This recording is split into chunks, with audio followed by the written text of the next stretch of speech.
Minasan konnichiwa, konnichiwa, Kevin des Finfin no channel e yokoso. Selamat datang buat teman-teman semua yang udah klik video ini. Di kesempatan kali ini aku mau bahas tentang EID atau EKTKLN. Nah, mungkin banyak banget teman-teman yang masih kebingungan ya. Cara buat EID itu gimana? Terus EID ini buat apa aja? Gimana cara buatnya? Terus kenapa harus saya buat? Kapan saya bisa buat? Dan banyak banget pertanyaan seperti itu yang muncul di benak teman-teman. Apalagi untuk teman-teman yang newcomers yang belum pernah pergi ke Jepang, mungkin bakalan agak bingung. Nah, makanya saya coba buatin satu buah video panduan seperti ini. Siapa tahu video seperti ini bisa membantu teman-teman dalam memproses EID atau KTKLN teman-teman. Nah, langsung aja kita mulai dulu dari pengertiannya deh. KTKLN atau Kartu Tenaga Kerja Luar Negeri itu adalah kartu identitas bagi TKI dan sekaligus sebagai bukti bahwa TKI yang bersangkutan telah memenuhi prosedur yang ditetapkan untuk bekerja ke luar negeri dan berfungsi sebagai instrumen perlindungan baik pada masa penempatan selama bekerja di luar negeri maupun pasca penempatan setelah selesai kontrak dan pulang ke tanah air. Jadi, gampangnya sih bisa dibilang KTKLN ini seperti kartu identitas bagi TKI. Nah, terus kenapa kita harus membuat EID ini? Jadi sebenarnya EID ini adalah salah satu syarat pengajuan visa. Jadi kita kalau mau ngajuin visa harus buat EID-nya dulu. Mungkin teman-teman ada yang bingung ya, apa sih EID? Apa itu KTKLN? Sama atau beda sih? Jadi sebenarnya ini adalah satu kartu yang sama, cuma untuk penerbitan pertama kali adalah namanya EID. Setelah teman-teman sudah punya visa, setelah permohonan visanya turun, nanti visanya bisa teman-teman upload kembali ke website Syscode KLN yang nantinya akan secara otomatis berubah EID teman-teman menjadi EKTKLN. Nah, jadi kapan sih saya bisa buat EID ini? Jadi teman-teman bisa mulai membuat EID setelah COE teman-teman sudah diterima. Nah, untuk mengurus KTKLN nih.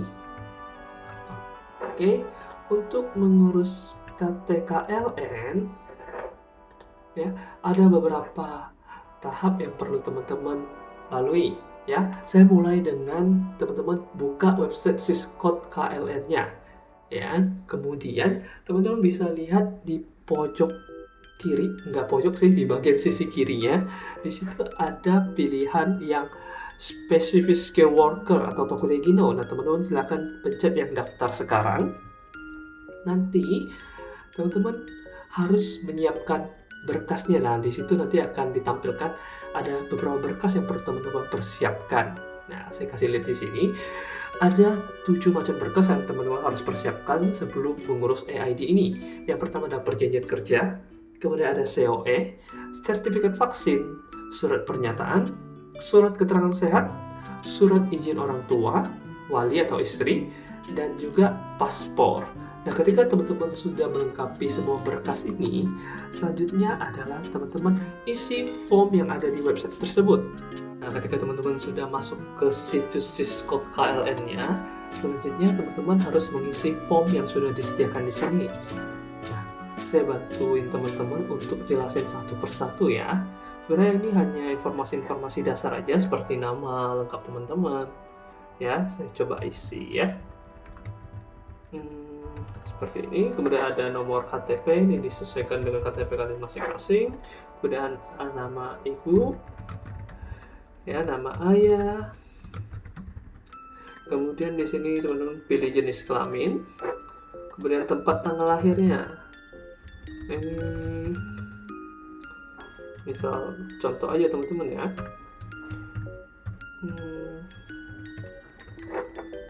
Kemudian status perkawinan. Ya, belum kawin. Selanjutnya ada provinsi asal.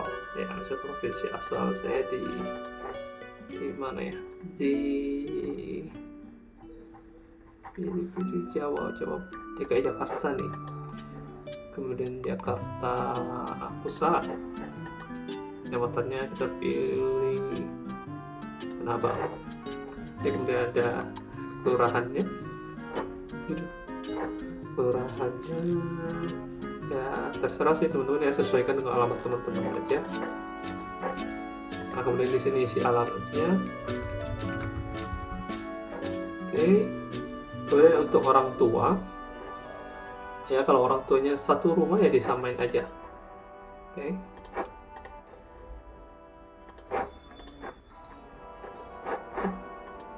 Nah, udah selesai di sini. Kemudian ada nomor telepon orang tua. Terus nomor telepon kita sendiri. Ya, udah ada pilih agama. Oke. Kemudian ada pendidikan. Ya. Kemudian ini negara ya, negara udah pasti Jepang. Pilih sektor usahanya. Misalnya, sebentar, saya lupa pin saya dulu apa ya. Itu industri pengolahan ya. Udah ada jabatannya. Jabatannya sini banyak banget ya teman-teman ya. Teman-teman bisa pilih aja. Ya.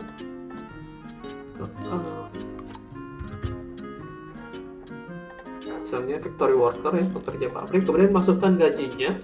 Nah ini gajinya disesuaikan dengan nilai gaji yang sudah tertera di kontrak kerja. Misalnya 200.000, 20.000, 200.000. Nah di sini ada mata uang yen. Oke. Kemudian teman-teman udah punya paspor atau belum? Jadi saya saranin teman-teman sebelum buat EID ini harus udah punya paspor. Nah, nanti tinggal kita masukin aja nomor paspornya. Oke, kemudian tanggal terbit paspornya. Kemudian tanggal habis paspornya. Oke.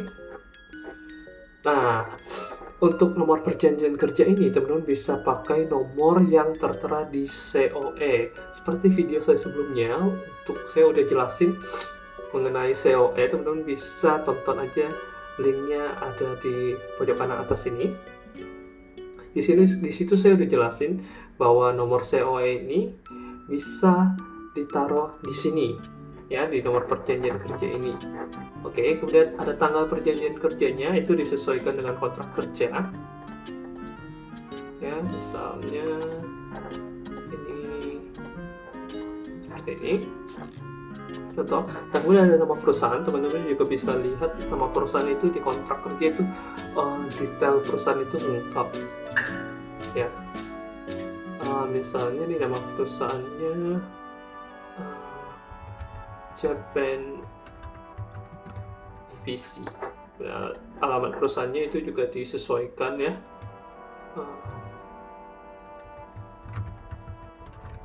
Sesuaikan dengan ini aja, di kontrak kerja itu ada apa namanya, ada alamatnya, jadi nomor telepon juga ada, silahkan dimasukkan aja.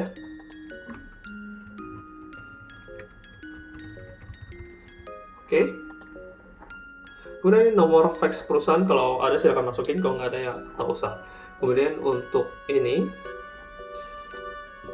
untuk sarana kesehatan ini untuk apa namanya, pemeriksaan ini ya, pemeriksaan apa namanya, keterangan sehat ya teman-teman. Periksanya di mana? Kalau apa tempat pemeriksaannya nggak ada di list ini, teman-teman silahkan pilih yang ini, sarana kesehatan lainnya. Kemudian ini diisi boleh, nggak diisi juga nggak masalah. Nah kemudian masuk ke sini, ini adalah bagian untuk apa namanya ya, bagian upload. Jadi di sini teman-teman silahkan upload aja semua dokumennya.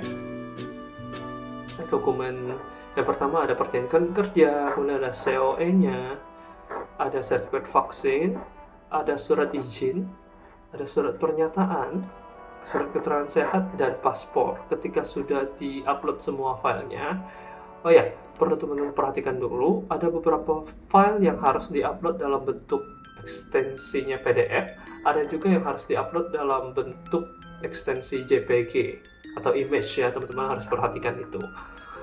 Oke, selanjutnya ada pilihan ini penerbitan KTKLN atau EID-nya, teman-teman silakan pilih aja mau terbitinnya di mana ya. Nah, Jakarta ya silakan pilih Jakarta, nanti silakan datang ke kantor yang ada di Jakarta. Nah, untuk kode billingnya ya, kode billingnya teman-teman bisa pilih yang 16 digit ini ya, karena yang 16 digit ini lebih banyak pilihannya teman-teman ya. Bisa BCA, Mandiri, BNI, bahkan Indomaret, Alfa, Tokopedia juga bisa. Oke, setelah udah nih klik yang 16 digit yang bawah, kemudian masukin security code. Setelah itu simpan datanya. Nah, ketika datanya udah disimpan, nanti akan muncul hasilnya itu seperti ini. Nah, ketika teman-teman sudah berhasil mengisi semuanya dan udah disubmit, nanti teman-teman akan mendapatkan notifikasi seperti ini, berhasil menyimpan data. Nah, ketika sampai tahap ini berarti teman-teman udah berhasil upload, udah berhasil input semua data teman-teman ke website Syscode KLN. Nah, selanjutnya teman-teman tinggal klik yang mengunduh bukti pendaftaran yang ada linknya di bagian sini nih. Nah, di bagian sini teman-teman klik aja linknya, nanti akan muncul bukti pendaftaran. Nah, bukti pendaftaran ini teman-teman silakan cek lagi data-datanya. Kalau sudah benar, selanjutnya adalah pergi ke kantor BNP 2 TKI atau BP 3 TKI atau P4 TKI dengan membawa semua berkas-berkas yang di depan tadi ya, yang ada 7 berkas itu teman-teman bawa semua, termasuk bukti pendaftaran juga teman-teman print dan bawa saja ke sana. Nah, untuk kantor penerbitan EID ini teman-teman sudah pilih waktu mengisi di form tersebut ya. Jadi silakan datang sesuai dengan pilihan teman-teman, tempat yang teman-teman sudah pilih sebelumnya. Oke, setelah datang ke sana, teman-teman yang harus melakukan adalah verifikasi berkas ya. Biasanya kita kasihkan berkas kita saja ke petugas yang ada di sana, nanti akan diverifikasi berkasnya.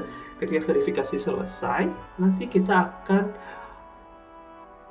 menjalani proses interview. Jadi interview ini bukan interview yang gimana-gimana ya, hanya tanya-tanya sedikit tentang proses kita saja.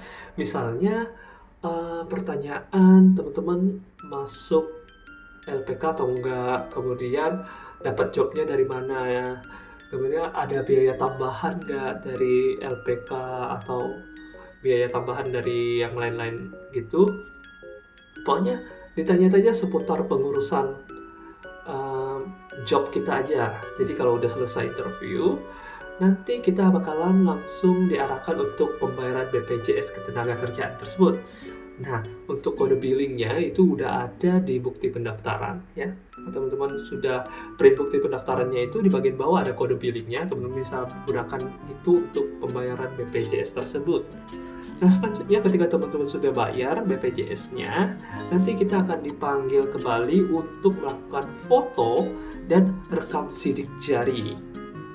Nah, setelah foto dan rekam sidik jari selesai, nah berarti udah selesai. Jadi tahap terakhirnya adalah foto dan rekam sidik jari. Ketika semua itu udah selesai, berarti EID kita sudah terbit dan teman-teman bisa cek EID-nya itu di website BP2MI ya. Teman-teman silahkan cek aja EID teman-teman di situ.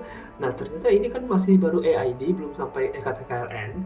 Jadi seperti yang tadi di awal saya bilang, untuk merubah EID menjadi eKTKLN, teman-teman perlu mengupload visa teman-teman. Jadi setelah dapat EID, tahap selanjutnya adalah ngurus visa.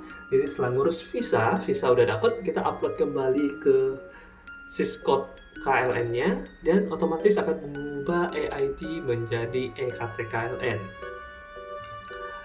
じゃあ今回の動画はここまで終わりました。皆さん最後までご視聴いただきありがとうございました。Gimana videonya? Moしこの動画面白かった、役に立ったと思ったらいいねとシェア、チャンネル登録をお願いします。Kita ketemu lagi di next video. Kira mau video apa ya? Dadah!